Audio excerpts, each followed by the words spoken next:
Hello everyone, I am Riya Man, your biology teacher. In the last class we discussed connective tissue of animals. In this class we discuss muscular tissue of animals. Muscular word जो है ये कहाँ से निकला है? Muscles से। मतलब जो आपका मस्कुलर टिश्यू है वो कहाँ पे प्रेजेंट होगा? आपकी मसल्स के अंदर प्रेजेंट होगा। ठीक है, जितने भी मस्कुलर टिश्यू है मतलब हम अपने मसल्स के बारे में पढ़ेंगे। It is made up of elongated cells. ये कौन से सेल से बना होता है? इलोंगेटेड सेल से बना होता है। कौन से सेल से? इलोंगेटेड। इलोंगेटेड का मतलब क्या है? जो लंबी सेल होंगी, लॉन्ग। अगर आपने पिछली वीडियो में देखा होगा तो वहाँ पे मैंने इस वर्ड का मतलब समझाया है आपको। इलोंग का मतलब होता है लंबी जो सेल्स होती है उससे बना होता है। Which are known as muscles fibre, जिसको हम क्या बोलते हैं? मसल्स फाइबर, जिसको हम क्या बोलते हैं? मसल्स फाइबर बोलते हैं। This tissue is responsible for movement in our body. Muscles किस चीज़ के लिए काम आती है? अगर ये देखो हमारे यहाँ पे मसल्स होंगी, पीछे इस वाले एरिया में मसल्स होंगी, तो ये मसल्स किस चीज़ के लिए काम में आ रही हैं? ये मसल्स हमारे मूवमेंट में काम में आ रही है। देखो ये मसल्स हैं ऐसे, ये मूवमेंट चल रही है हाथ की, ये मूवमेंट चल रही है। ठीक है, ये क्या है? ये मसल्स किस चीज़ के लिए रिस्पॉन्सिबल होती है? Movement in our body. पूरी बॉडी की मूवमेंट के लिए कौन रिस्पॉन्सिबल है? Muscular tissue. Muscles contain special protein. जो मसल्स है वो स्पेशल प्रोटीन को कंटेन करता है। कौन सा protein? Contractile protein. Contractile protein, इसीलिए आप क्या कर पा रहे हो? मसल्स को मूव कर पा रहे हो। अगर ये प्रोटीन हमारी मसल्स के अंदर प्रेजेंट ना हो ना तो आप मूव नहीं कर सकते। These protein cause relaxation. एन लगाया ना टी के ऊपर एन, तो इसका मतलब होता है TION, शॉर्ट फॉर्म लिखिए यहाँ पे। Relaxation and contraction, relaxation and contraction of the muscles. ये प्रोटीन क्या काम करता है? जो ये ऊपर प्रोटीन दिखाया है ये क्या काम करता है? हमारी मसल्स को रिलैक्स करने का और कॉन्ट्रैक्ट करने का काम करता है। मतलब मान लो अभी मेरा हाथ क्या है? रिलैक्स है, लेकिन मैंने इसको क्या करा? कॉन्ट्रैक्ट करा। ये क्या है? कॉन्ट्रैक्ट हो गया, वापस से रिलैक्स हो गया। तो ये किस चीज़ का काम है? कौन से टिश्यू का काम है? मस्कुलर टिश्यू का काम है कॉन्ट्रैक्ट कराना और रिलैक्स कराना हमारी मसल्स को। अब जो मस्कुलर टिश्यू है आपके वो कितने टाइप्स के हैं? 3 टाइप्स के होते हैं। स्केलेटल मसल्स, स्मूथ मसल्स और आपका कार्डियक मसल्स। सबसे पहले पढ़ेंगे skeletal muscle. Skeletal muscles are those muscles which can we move accordingly to our will. Skeletal muscles कौन सी मसल्स होती हैं? जो हम अपनी मर्ज़ी से मूव करते हैं, जिसको हम अपनी मर्ज़ी से मूव कर रहे हैं। जिसके आपका हैंड है वो क्या कर रहे हो? आप अपनी मर्ज़ी से मूव कर रहे हो ना, आप चल रहे हो, आपकी लेग्स हैं वो आप अपनी मर्ज़ी से चल रहे हो। तो ये कौन सी मसल्स काम कर रही हैं? आपकी स्केलेटल मसल्स। ठीक है, जहाँ पे भी आप अपनी मर्ज़ी से काम कर सकते हो वहाँ पे कौन सी मसल्स काम करती हैं? Skeletal muscles. और स्केलेटल मसल्स को ही कौन सा नाम दे रखा है? Voluntary muscles. स्केलेटल मसल्स को ही बोलते हैं वॉलेंट्री मसल्स। मतलब वॉलेंट्री मसल्स या फिर स्केलेटल मसल्स वो वाली मसल्स हैं जिनसे हम अपनी मर्ज़ी से काम करवाते हैं। इसकी सेल्स कैसी होंगी? लॉन्ग होंगी। Cells are long. Cylindrical shape की होंगी। अनब्रांच होंगी, कोई ब्रांच नहीं निकली होगी। And contain many nuclei. और जो ये न्यूक्लियस होता है ना, न्यूक्लियस की दूसरी फॉर्म है ये, मतलब प्लूरल फॉर्म है क्योंकि मैंने लगाया हुआ है यहाँ पे। मैनी न्यूक्लियाई, बहुत सारी न्यूक्लियाई यहाँ पे प्रेजेंट होंगी। ठीक है, आपके स्केलेटल मसल्स के अंदर। The skeletal muscles are mostly attach to bones. जो स्केलेटल मसल्स होती हैं वो कहाँ पे अटैच होती हैं? मोस्टली आपकी बोन्स में। बोन्स में अटैच है क्या? आपकी skeletal muscles. And help in body movement. और किस चीज़ में हेल्प कर रही हैं? बॉडी को मूव करने में। देखो अगर मसल्स, हमारी जो मसल्स हैं वो बोन्स पे अटैच नहीं होंगी तो मूवमेंट भी इम्पॉसिबल सी बात हो जाएगी, डिफ़िकल्ट बात हो जाएगी हमारी बॉडी को करने के लिए। तो इसलिए जो स्केलेटल मसल्स हैं वो किस चीज़ पर अटैच है? हमारी बोन्स पर अटैच है। और जो क्या हेल्प कर रही है? बॉडी को मूव कराने में हेल्प कर रही है।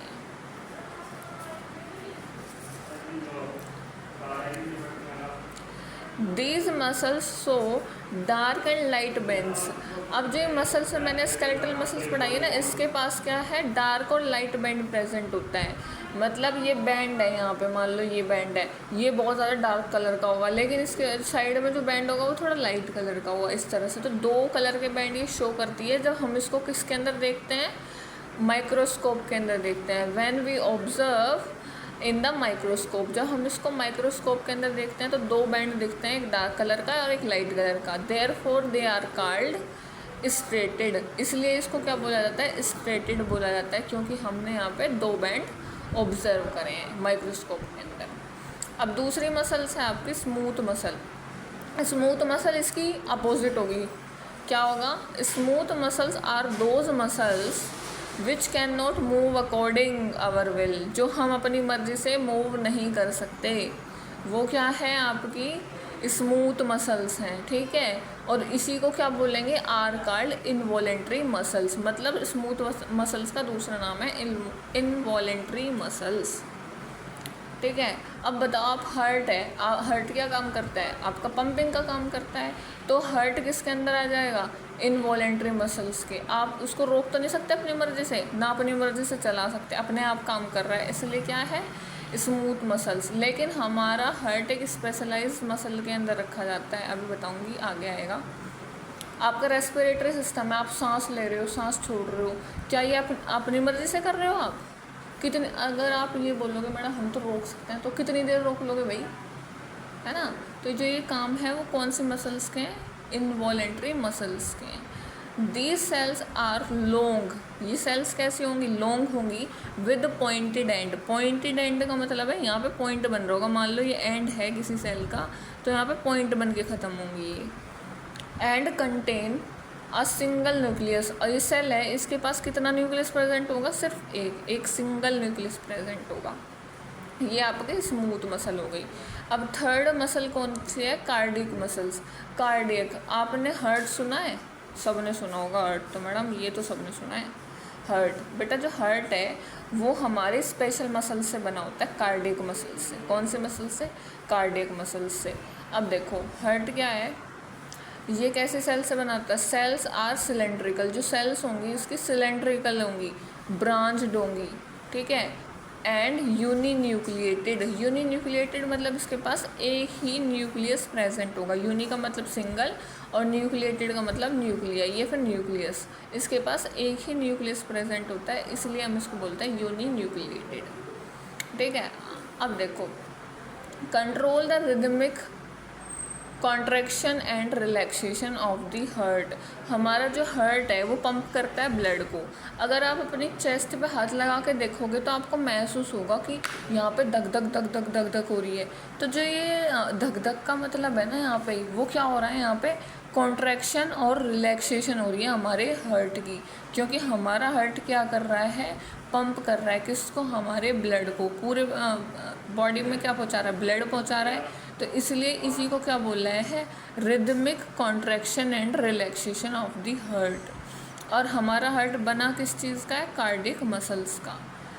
These muscles involuntary in nature, जो मसल्स होती हैं ये कौन से नेचर की होती हैं, इनवॉलेंट्री। अब अभी मैंने आपको बताया था जो हार्ट है, क्या वो आपकी मर्ज़ी से काम कर रहा है, नहीं कर रहा ना, तो ये किसके अंदर आएगी, कौन सी चीज़ अपने आप काम नहीं करती, उसको क्या बोल रहे थे, इनवॉलेंट्री मसल्स बोल रहे थे। तो ये इनवॉलेंट्री इन नेचर, जो हमारा हार्ट है वो कैसे नेचर का है, इनवॉलेंट्री इन नेचर, वो नेचर कैसा होगा, इनवॉलेंट्री होगा। Last topic we discuss of this chapter that is nervous tissue of animals. Animals के ही पार्ट पढ़ रहे हैं, मतलब ह्यूमंस के अंदर की बात कर रहे हैं। नर्वस टिश्यू, नर्वस टिश्यू कौन सा टिश्यू होता है, जो हमारे ब्रेन के अंदर प्रेजेंट होता है। अब ब्रेन के अंदर आपकी सारी इंफॉर्मेशन जाती है, तो वो किसकी वजह से जाती है, नर्वस टिश्यू की वजह से जाती है। तो यहाँ पे देखते हैं, they are capable of transmitting the information, ये किस चीज़ के लिए कैपेबल है, इंफॉर्मेशन को भेजने के लिए, quickly from the brain to different of body parts, ये अलग अलग बॉडी पार्ट्स से सारी इंफॉर्मेशन भेजने के लिए कैपेबल होता है, ठीक है। मान लो मैं अभी बोल रही हूँ, बोलने से क्या हुआ, आपके आइज, आपके ईयर्स में आवाज़ गई, आपके ईयर्स से कहाँ पे जाएगी, आपके ब्रेन तक। तो ब्रेन तक कैसे जाएगी, ये नर्व टिश्यू जो प्रेजेंट है ना, यही सारी इंफॉर्मेशन को पहुँचाते हैं। उसके बाद है nervous tissue are found in, nervous tissue कहाँ पे मिलते हैं, नर्व्स के अंदर मिलते हैं, ठीक है। ब्रेन के आपके दिमाग के अंदर मिलेंगे एंड स्पाइनल कोड के अंदर मिलेंगे। नर्व सेल अभी हम पढ़ेंगे, तो इसलिए अभी टेंशन मत लेना, मैम ने बताई नहीं है। नर्व सेल अभी पढ़ेंगे। नर्व्स ब्रेन हमारा दिमाग के अंदर मिलेंगे और स्पाइनल कोड क्या है, आपने सुना होगा वर्टिब्रा मतलब हमारी रीढ़ की हड्डी के अंदर एक बारीक सा स्ट्रक्चर प्रेजेंट होता है, उसको बोलते हैं स्पाइनल कोड। ठीक है, मान लो ये हमारी रीढ़ की हड्डी है, ये वाली, ठीक है। अब इसके बीच में एक स्ट्रक्चर प्रेजेंट होता है, उसको बोलते हैं स्पाइनल कोड। ये भी किस चीज़ में काम कर रहा है, आपके जितनी भी इंफॉर्मेशन जा रही है उसको ट्रांसमिट करवाने का काम कर रहा है, आपके ब्रेन तक भेजने का काम कर रहा है। ठीक है। The nervous tissue is composed of cells. जो आपका नर्वस टिश्यू है वो किस चीज़ से बना होता है, कंपोज्ड का मतलब होता है बना होना। तो कौन से सेल से बना होगा, which are known as nerve cell, जिसको हम नर्व सेल बोलते हैं या फिर न्यूरॉन्स बोलते हैं, इनसे ये बना होगा। ये अभी हम पढ़ेंगे, ये अभी हम आगे पढ़ेंगे। नर्व सेल एंड न्यूरॉन्स किसको बोलते हैं, नर्व सेल को ही न्यूरॉन्स बोलते हैं। नर्व सेल का ही दूसरा नाम न्यूरॉन है। Nerves connect to form in nerves in our body. जो आपका एक न्यूरॉन है उसी से दूसरी नर्व्स जुड़ी होती है, मतलब एक से दूसरी मतलब मान लो अभी आगे पढ़ेंगे ना तो तब बताती हूँ उसका मतलब क्या है। एक मिनट रुक जाओ। देखो सबसे पहले स्ट्रक्चर देखते हैं, structure of neuron. Structure of neuron का क्या मतलब है, देखो ये आपका स्ट्रक्चर है, इसका ऐसा स्ट्रक्चर होता है आपके न्यूरॉन का, ये आपके ब्रेन के अंदर प्रेजेंट है मेनली। अब देखो जो ये है अंदर इसके प्रेजेंट, इसको क्या बोल रहे हैं, न्यूक्लियस। ठीक है। अब देखो ये वाली बॉडी इसकी प्रेजेंट है, ये बाहर कुछ स्ट्रक्चर निकला हुआ हेयर लाइक स्ट्रक्चर, इसको बोलते हैं डेंड्राइट्स। क्या बोलते हैं, डेंड्राइट्स। अब यहाँ पे मैंने डॉट डॉट डॉट डॉट कर रखा है, इसको बोलते हैं साइटोप्लाज्म। यहाँ तक समझ में आया। अब देखो यहाँ से लेकर यहाँ तक की बॉडी, यहाँ से लेकर यहाँ तक की बॉडी को क्या बोलते हैं, सेल बॉडी, सोमा, साइलून। ये इसके नाम है, 3 नाम है। ये 1 नंबर का क्वेश्चन बनता है यहाँ से, और ये बोर्ड में भी पूछा जा चुका है। एक बार आप अगर पढ़ोगे अच्छी तरह से, 10th में भी पढ़ाएंगे आपके टीचर्स पर, लेकिन अभी आप यहीं पे याद कर लो कि इसको बोलते क्या है, सेल बॉडी, सोमा और साइक्लोन। उसके बाद देखो आपको ये ट्यूब लाइक स्ट्रक्चर दिख रहा है, ट्यूब लाइक स्ट्रक्चर। ये ऊपर वाला और नीचे वाला छोड़ देना, बॉक्स। लेकिन अगर आप इसको अगर देखना चाहो अंदर वाले को, ट्यूब लाइक स्ट्रक्चर को, जो पाइप के जैसा बना हुआ है, इसको बोलते हैं एक्सोन। क्या बोलते हैं, एक्सोन। अब ये जो मैंने बॉक्स बना रखे हैं उस ऊपर, ये क्या है, माइलिन शीथ। क्या है, माइलिन। IN आ रहा है पीछे, तो मतलब ये कोई प्रोटीन की शीट प्रेजेंट होती है हमारे एक्सोन के ऊपर।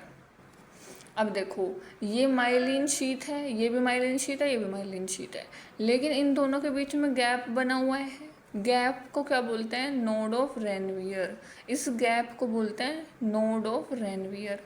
अब देखो आपका एक्सोन चल रहा है, यहाँ से चलते चलते चलते चलते यहाँ पे कुछ ख़त्म होगी ये बात, तो इसको क्या बोलते हैं, नर्व एंडिंग। क्या बोलते हैं, नर्व एंडिंग। तो ये क्या है, आपका न्यूरॉन है। क्या है, न्यूरॉन या फिर नर्व सेल, नर्व सेल। अब देखो ये यहाँ पे ख़त्म होगी। अब ये बताओ एक ही न्यूरॉन प्रेजेंट होगा पूरी बॉडी के अंदर, नहीं ना, बहुत सारे होंगे। तो जो मैंने लास्ट पॉइंट आपको बोलता ना, अभी बताती हूँ। अब देखो यहाँ पे ये ख़त्म हो गया, तो इससे दूसरा भी तो अटैच होगा, फिर उससे तीसरा अटैच होगा, उससे चौथा अटैच होगा। मान लो ये पहला क्या है, आपका पहला न्यूरॉन है, ठीक है। अब इसको मान लेते हैं पहला न्यूरॉन है ये, और इसको मान लेते हैं दूसरा। अब ये मान लो इसकी नर्व एंडिंग आ गई यहाँ पे, नर्व एंडिंग, ये वाली नर्व एंडिंग आ गई पहले वाले न्यूरॉन की। तो यहाँ से ये जो अटैच होगा वापस से डेंड्राइट्स, वापस से एक्सोन, फिर वाला पूरा स्ट्रक्चर इसका चलता रहेगा। तो ऐसे ही क्या है, एक से दूसरे मिले रहते हैं, एक दूसरे से जुड़े रहते हैं। वो उस वाले लास्ट वाले पॉइंट का मतलब वो था। अब देखो स्ट्रक्चर ऑफ न्यूरॉन मैंने आपको पढ़ा दिया, लेकिन अभी इसको लैंग्वेज देख लेते हैं क्या क्या है। अ नर्व कंसिस्ट ऑफ, क्या एक नर्व क्या कंसिस्ट करती है, सेल बॉडी। सेल बॉडी देखो यही सेल बॉडी, सेल बॉडी को क्या बोल रहा है, सोमा, साइलून। तो एक न्यूरॉन क्या कंसिस्ट कर रही है, cell body with a nucleus. उसके अंदर क्या होता है, एक न्यूक्लियस प्रेजेंट होता है, एंड साइटोप्लाज्म, और उसके अंदर क्या प्रेजेंट होता है, cytoplasm. Form which long thin like part arise, और वहाँ से क्या प्रेजेंट होता है, एक थिन पार्ट अराइज होता है। क्या पार्ट अराइज होता है, थिन पार्ट। उसके बाद ईच थिन पार्ट अराइज हो रहा है, देखो। उसके बाद है each neuron has a single long part called axon. अब जो ये है आपकी न्यूरॉन, उसका ना एक लंबा सा पार्ट यहाँ पे क्या होता है, अराइज होता है यहाँ से, देखो ये अराइज हो गया, उसको क्या बोलते हैं, axon. Tube like structure present है ना यहाँ पे, उसी को क्या बोल रहे हैं, एक्सोन। और देखो ये सिंगल ही है, सिंगल ही है, ये ऐसा नहीं ब्रांच्ड है। एंड मैनी शोर्ट, बहुत बड़ा भी हो सकता है, छोटा भी हो सकता है।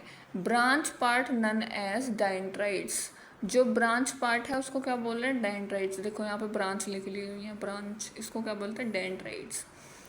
ए न्यूरॉन सेल या फिर nerve cell can be up to 1 metre long, जो आपकी नर्व सेल है वो 1 मीटर लंबी भी हो सकती है। I hope you clear your all doubts. If you have any doubt, you contact me in my personal number, WhatsApp number. Only my students, school students, बच्चे समझ गए हो कि इसकी बात कर रही हूँ मैं। I hope you understands, because students, I make this video for you, only for you beta. Thank you everyone. Bye bye.